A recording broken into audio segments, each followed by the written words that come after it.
하실 수 있습니다. 승무패 52회차 현미경 분석 2부 첫 번째 경기는 8번 경기로 들어온 베식타스와 아약스의 경기입니다. 저는 베식타스의 단통 패배로 가보도록 하겠습니다. 아직 현미경 분석 1부를 보지 않으신 분들은 지금 화면 위로 올라가는 링크를 클릭을 하시면 1부 먼저 시청을 하실 수 있습니다. 베식타스가 최근 5경기 1승 4패 좋지 못한 흐름을 보여주고 있습니다. 직전 리그 4위팀 원정 경기에서도 0대2 완패를 당했고 최근 아약스와의 상대 전적을 보시면 지난 9월달에 아약스 원정에서 0대2로 무기력하게 패배를 당한 바 있습니다. 베식타스 같은 경우에는 4전 전패를 당하면서 16강 진출이 좌절됐기 때문에 의욕이 조금 떨어져 있습니다. 물론 유로파리그 티켓이 주어지는 3위 경쟁 같은 경우에는 산술적으로는 가능성이 남아있지만 현실적으로는 3위도 녹록치 않은 상황이기 때문에 유럽 대항전에 대한 의욕이 어느 정도일까라는 의문이 있습니다. 베식타스 같은 경우에는 최근 공식 경기 4연패 과정 속에서 9실점을 당하는 수비 불안을 노출하고 있고 주포 공격수 바추아이 선수가 등 부상 여파로 결장을 하고 있기 때문에 만약에 바추아이 선수가 또다시 나오지 못한다면 화력 저하까지 예상이 되고 있습니다. 아약스 같은 경우에는 이미 조 1위가 유력한 상황입니다. 4전 전승을 달리면서 사실상 조 1위를 확보를 했다고 해도 무방한데 이번 경기에서 비기기만 해도 조 1위가 확정이 되고 이미 16강은 확정이 되어 있기 때문에 굉장히 마음 편한 상태로 임할 수가 있게 됐습니다. 아약스가 조 1위가 유력하다고는 하나 챔피언스 리그 같은 경우에는 승리 수당이 주어지기 때문에 이길 수 있는 경기는 이기는 것이 구단 재정에 있어서 상당히 도움이 되기 때문에 아약스가 조 1위가 유력하다고 하더라도 이 베식타스를 상대로 설렁설렁 할 것 같지는 않습니다. 주전 중앙 미드필더 알바레즈 선수가 징계로 결장하는 것을 제외하면은 핵심 자원들의 이탈도 없기 때문에 베식타스전에서 승리가 유력하지 않을까 싶습니다. 살롱 코멘트에서 정리를 해드리면 아약스가 1위가 거의 확정된 상황이기 때문에 힘을 빼고 나올 가능성이 있지만 베식타스 같은 경우에도 거의 꼴등이 유력하기 때문에 유럽 대항전에 대한 의욕이 조금은 없을 수가 있습니다. 최근 공식 경기 4연패 하락세에 빠져있는 베식타스이고 주포 공격수 바추아이 선수가 출전 여부가 여전히 불투명하기 때문에 공수에 걸쳐서 전력 누수와 불안감이 한껏 고조가 되고 있습니다. 아약스가 조 1위가 유력하다고 할지라도 챔피언스 리그 같은 경우에는 승리 수당이 주어지기 때문에 코로나 시국에 챔피언스 리그 승리 수당은 구단 재정에 있어서 상당히 도움이 되는 부분이기 때문에 아약스가 제 아무리 1위가 유력하다고 할지라도 이 마탱이가 간 베식타스전에서 설렁설렁 임하지는 않을 것으로 생각이 됩니다. 물론 베식타스가 자국 리그에서 홈 경기에서 좋은 면모를 보여주고는 있지만 최근에 너무나도 좋지 못한 흐름이기 때문에 베식타스의 이변을 보기에는 조금은 어려운 경기이지 않나 싶습니다. 따라서 8번 경기는 베식타스의 단통 패배로 가보도록 하겠습니다. 9번 경기는 클럽 브리에이와 라이프치히의 경기인데 클리브리의 단통 승리로 가보도록 하겠습니다. 클리브리 같은 경우에는 자국 리그에서 1무 2패로 최근에 좋지 못한 흐름이 있지만 그래도 바스도스트라는 베테랑 공격수가 좋은 골 감각을 유지하고 있습니다. 물론 벨기에 대표팀의 미래라고 볼 수 있는 케텔레아르나 한스 바나킨 같은 핵심 공격 자원들은 컨디션이 조금 떨어져 있지만 지난 9월 라이프치히 원정에서 이미 2대1로 승리를 거뒀던 클럽 브리에이기 때문에 이번 경기 역시 충분히 홈발을 받는다면 못 이길 상대는 아니라고 보여집니다. 반면에 라이프치히 같은 경우에는 직전 호펜하임 원정에서 0대2로 무기력하게 패배를 당했습니다. 분데스리가를 기준으로 리그 홈 경기에서는 5승 1패로 다부진 모습이 있는데 원정 경기에서는 0승 3무 3패로 굉장히 원정 고자 면모가 있습니다. 특히 공격력 면에서 홈에서는 20골이나 넣었는데 원정에서는 3골밖에 넣지 못하는 빈공을 보여주고 있습니다. 플레이메이커 소보슬라이 선수가 부상으로 출전이 불투명하고 공격수 포울센 선수 역시 부상으로 빠져 있습니다. 중앙 미드필더 애덤스 선수가 징계로 결장을 하고 미드필더 하이다라 선수까지 부상으로 출전이 불투명하기 때문에 전력 누수 면에서도 클리브리보다 훨씬 더 심한 것이 라이프치히라고 보시면 되겠습니다. 라이프치히 같은 경우에는 이미 챔피언스 리그 16강이 좌절이 됐고 유로파리그 32강 티켓이 주어지는 3위 가능성은 있는데 그 3위 자리를 넣고 클럽 브리에와 이 경쟁을 한다고 보시면 되겠습니다. 라이프치히의 주포 공격수라고 볼 수 있는 안드레 실바 선수가 A매치 포함해서 8경기 무득점 침체에 빠져 있습니다. 포르스베리 선수 역시 7경기 무득점이고 그나마 은쿤쿠 선수가 3경기에서 2골 1도움을 올려주면서 제 몫을 해주고 있지만 워낙 공격 쪽에 전력 누수가 심하고 안드레 실바나 포르스베리 같은 핵심 자원들의 컨디션이 좋지 못한 라이프치히이기 때문에 클럽 브리에를 상대로 쉽게 좋은 경기를 할 수 있을 것 같지는 않습니다. 살롱 코멘트에서 정리를 해드리면 이미 라이프치히 원정에서 승리를 거뒀던 클리브리이고 이 라이프치히 같은 경우에는 핵심 자원 부상 결장이 많기 때문에 특히 올 시즌 분데스리가를 기준으로 원정고자 면모까지 보이고 있는 라이프치히가 클리브리를 상대로 좋은 경기를 할 수 있을지 의문이라고 보시면 되겠습니다. 클리브리 역시 자국 벨기에 리그에서 기대 이하의 행보를 보이고 있지만 공격진의 베테랑 공격수 바스토스 선수가 나쁘지 않은 골 감각을 보여주고 있고 바나켄이나 케텔레아르 같은 유능한 자원들이 서포트를 해주고 있기 때문에 충분한 화력을 갖추고 있다고 보시면 되겠습니다. 라이프치히의 전력 누수와 최근 원정에서의 좋지 못한 경기력을 고려를 하면 이미 1차전에서 라이프치히 원정에서도 승리를 거뒀던 클리브리가 홈팬들 앞에서 라이프치히를 못 이길 이유는 없어 보입니다. 따라서 9번 경기는 클리브리의 단통 승리로 가보도록 하겠습니다. 10번 경기는 맨시티와 파리 생제르맹의 경기인데 승패로 갈라보도록 하겠습니다. 맨시티와 PSG가 치열한 A조 1위 다툼을 하고 있는데 맨시티 같은 경우에는 지난 9월 달에 PSG 원정에서 0대2로 패배를 당했기 때문에 만약에 이 경기에서 비기거나 패한다면 PSG에게 승자승 원칙에서 밀리기 때문에 조 1위 가능성이 상당히 떨어지게 됩니다. 맨시티 입장으로서는 반드시 승리가 필요한 경기라고 보시면 되겠는데 핵심 미드필더 데브라이너 선수가 코로나19 양성 여파로 인해서 여전히 출전이 불투명합니다. 최근에 그릴리시 선수 역시 질병으로 인해서 컨디션 저하가 있었기 때문에 출전 여부 자체가 상당히 불투명하고 공격수 페란 토레스 선수는 장기 부상 중이기 때문에 이 공격 쪽의 전력 누수가 조금은 있습니다. PSG 같은 경우에도 수비수 킴펜베 선수와 마르키뇨스 선수가 낭뜨전에서 결장이 됐기 때문에 이번 경기에서 이 두 선수가 나오지 못한다면 수비 쪽에 누수가 조금은 있지 않을까 싶습니다. 또한 돈나룸마 선수 역시 질병으로 인해서 낭뜨전에 결장이 됐기 때문에 PSG 같은 경우에는 수비 쪽에 누수가 조금은 많아 보입니다. 공격 쪽에서 그래도 메시, 음바페, 네이마르, 디마리아 같은 핵심 자원들 모두 출전이 가능하기 때문에 화력 자체는 PSG도 맨시티 못지않게 그 이상으로 뿜어낼 수 있지 않을까 싶습니다. 최근 모든 대회 원정 경기에서 1승 2무 1패로 기복이 있는 것이 조금은 약점이라고 보시면 되겠는데 음바페 선수가 A매치 포함해서 5경기 7골 6도움으로 절정의 골 감각을 보여주고 있고 메시 선수 역시 5경기 만에 득점포를 낭뜨전에서 가동을 하면서 예열을 마친 것은 PSG 역시 충분히 해볼 만한 요소로 작용을 하지 않을까 싶습니다.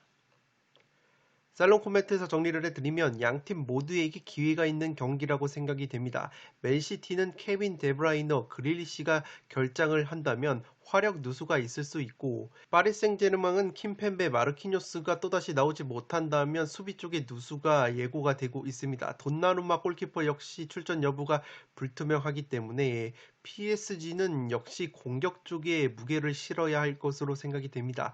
맨시티는 구조적으로 상대의 직선적인 역습에 수비 뒷공간을 노출하는 약점이 있기 때문에 파리 생제르맹의 음바페, 네이마르, 메시의 공세를 막아내는데 애를 먹을 수도 있지 않을까 싶습니다.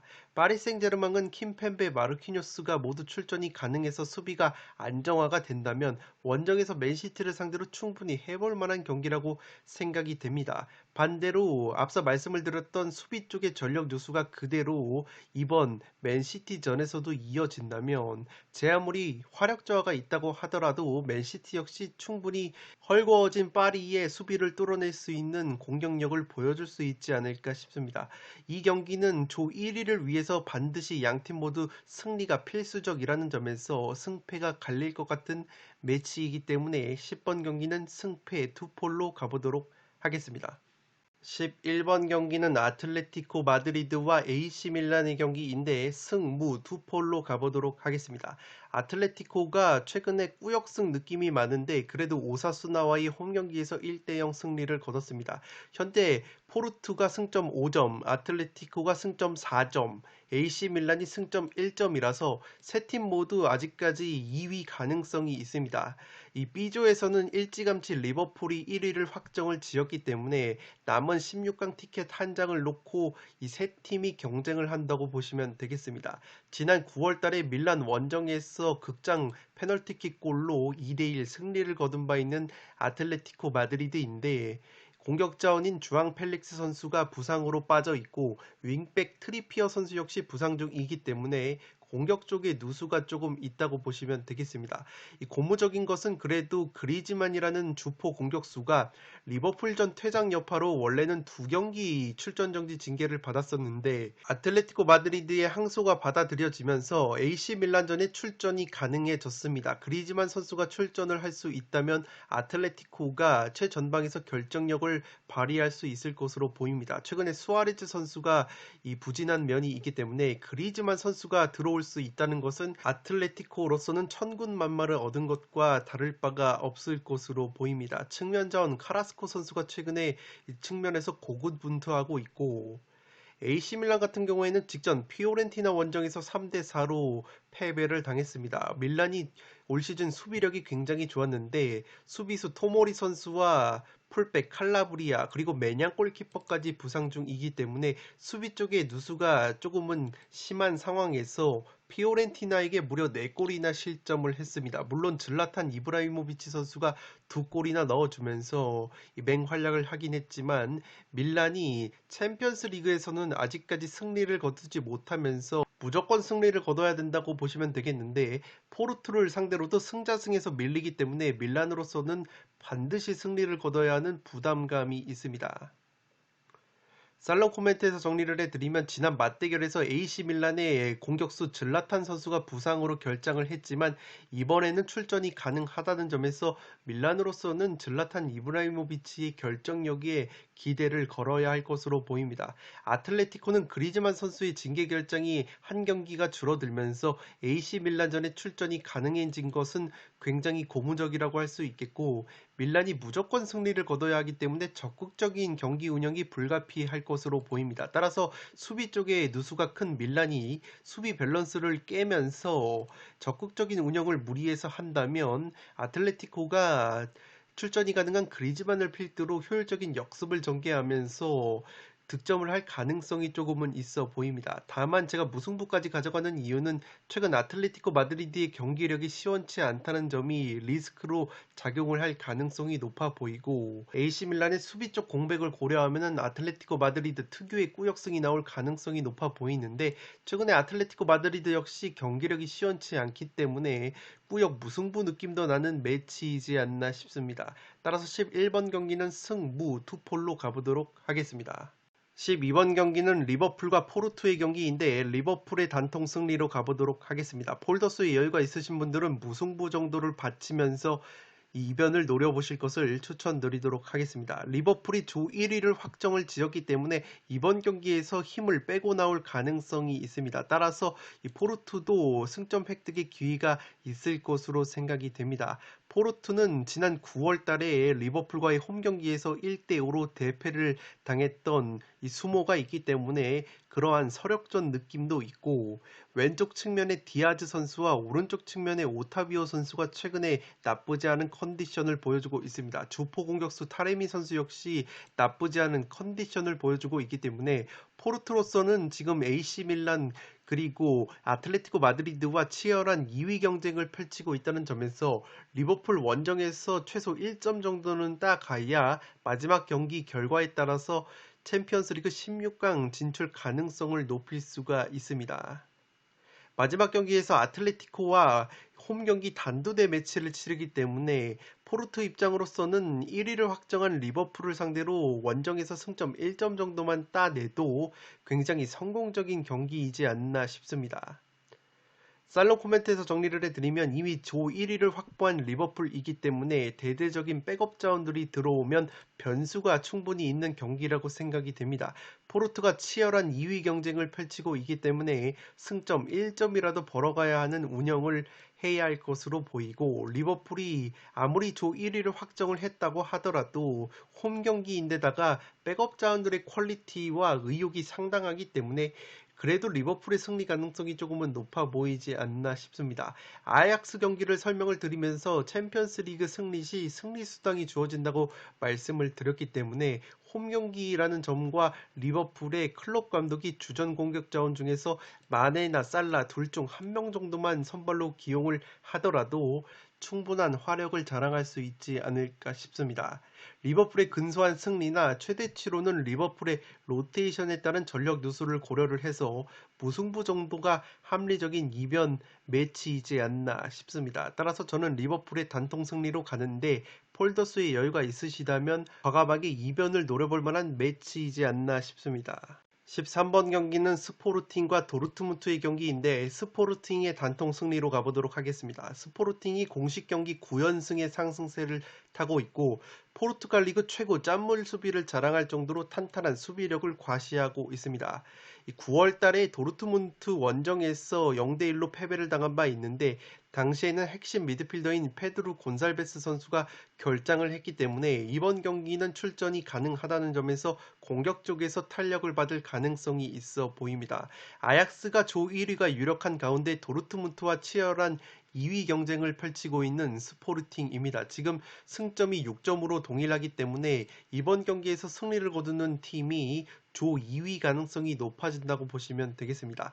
스포르팅 입장으로서는 만약 비기거나 패한다면 도르트문트의 승자승에서 밀리기 때문에 도르트문트는 마지막 경기가 베식타스라는 점에서 3위로 밀릴 가능성이 높기 때문에 스포르팅 입장에서는 반드시 승리를 거둬야 하는 매치라고 보시면 되겠습니다. 한 가지 걸리는 것은 스포르팅의 핵심 수비수인 코아테스 선수가 부상으로 결장 가능성이 높기 때문에 스포르팅이 자랑하는 3백 수비의 조직력이 조금은 흔들릴 가능성이 있어 보입니다.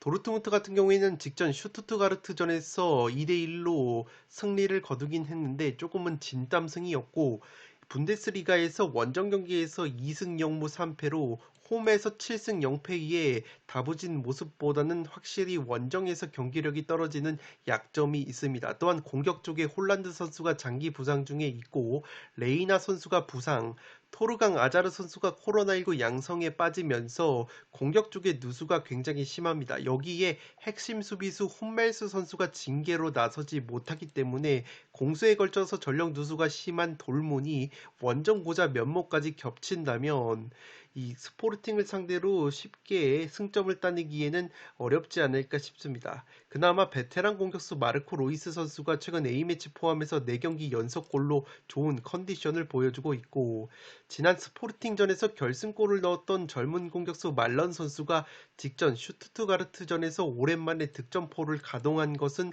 도르트문트 사이드를 보시는 분들에게는 참고가 될 만한 요소이지 않나 싶습니다. 살롱 코멘트에서 정리를 해드리면 스포르팅의 핵심 수비수 코아티스 선수가 부상으로 빠지는 것을 제외하면 스포르팅으로서는 충분히 이길 만한 경기라고 생각이 됩니다. 도르트문트가 주포 홀란드가 없는 상황에서 핵심 수비수 홈멜스가 징계로 결장을 하고 여기에 아자르, 레이나가 공격 쪽에서 연이어서 빠지기 때문에 토탈 10명 정도의 자원이 이번 스포르팅 원정에 동행을 할 수 없다고 합니다. 도르트문트가 원정 고자 면모가 있고 스포르팅은 최근 9연승의 상승세를 탄 데다가 파울리뉴, 사라비아, 페드루 곤살베스 같은 공격진의 퀄리티까지 갖추고 있기 때문에 스포르팅이 충분히 홈에서 해볼 만한 매치라고 생각이 됩니다.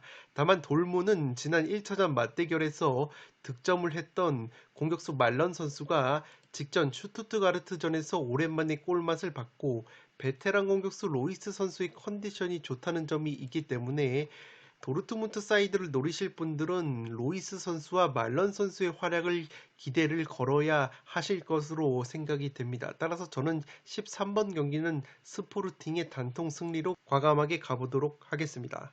마지막 경기는 14번 경기로 들어온 셰리프티와 레알 마드리드의 경기인데 셰리프티의 단통 패배로 가보도록 하겠습니다. 셰리프티가 지난 9월 레알 마드리드 원정에서 깜짝 2대1 승리를 거뒀는데 또다시 이러한 이변이 반복될 가능성은 희박하지 않나 싶습니다. 물론 셰리프티가 자국 몰도바 리그에서 깡패팀이고 최근에도 나쁘지 않은 흐름을 보여주고 있는 데다가 핵심 측면자원 아다마 트라오레가 챔피언스 리그에서 두각을 드러내고 있다는 점 등은 굉장히 이변 요소라고 볼 수 있겠지만 레알 마드리드 역시 최근에 굉장히 좋은 행보를 걷고 있습니다. 4연승의 상승세를 탔고 직전 그라나다 원정에서 4대1 대승을 거뒀습니다. 이 벤제마, 비니시우스라는 핵심 공격자원들의 컨디션이 굉장히 좋고 이 크카모, 크로스, 모드리치, 카세미로라는 이 베테랑 미드필더 조합이 모두 그라나다전에서 어시스트를 기록을 하면서 예열을 마친 것도 레알에게 무게가 실리는 요소이지 않나 싶습니다. 다만 우려스러운 것은 최근 4경기 모두 실점이 있었고 지난 9월 달에 셰리프티에게 덜미를 잡혔을 때 상대팀 골키퍼 선방에 무려 10개의 슈팅이 막히면서 득점에 실패를 했기 때문에 이번에도 셰리프티 골키퍼를 넘어서지 못한다면 레알 마드리드도 조금은 위험 요소가 있는 매치이지 않나 싶습니다.